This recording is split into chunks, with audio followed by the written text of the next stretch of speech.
കുട്ടനാട് ജംഗ്ഷനിൽ യാത്രക്കാർക്ക് റംസാൻ മുഴുവനും ഇഫ്താർ ഒരുക്കി ഇഫ്താർ ഖൈമ. വിശുദ്ധ റമളാൻ ആത്മവിശുദ്ധിക്ക് എന്ന പ്രമേയത്തിൽ SYS തൃത്താല സോൺ കമ്മിറ്റി യാത്രക്കാർക്ക് നോമ്പ് തുറക്കായുള്ള വിഭവങ്ങൾ വിതരണം ചെയ്യുന്ന ഇഫ്താർ ഖൈമ പദ്ധതിക്ക് തുടക്കമായി. റമളാൻ 1 മുതൽ അവസാനം വരെ നൂറുകണക്കിന് ആളുകൾക്കാണ് കൂറ്റനാട് ടൗണിൽ ഇഫ്താർ കിറ്റ് നൽകുന്നത്.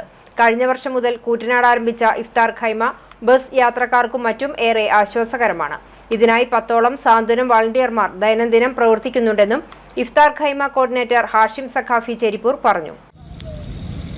വിശുദ്ധ റമളാൻ ആത്മവിശുദ്ധിക്ക് എന്ന ക്യാപ്ഷനിൽ SYS എല്ലാ വർഷവും ഇഫ്താർ ഖൈമ സംഘടിപ്പിച്ചുകൊണ്ടിരിക്കുകയാണ്. അതിൻ്റെ ഭാഗമായി കൂറ്റനാട് ടൗണിൽ യാത്രക്കാർക്ക് ഉള്ള വിഭവങ്ങൾ നൽകിക്കൊണ്ടിരിക്കുകയാണ്.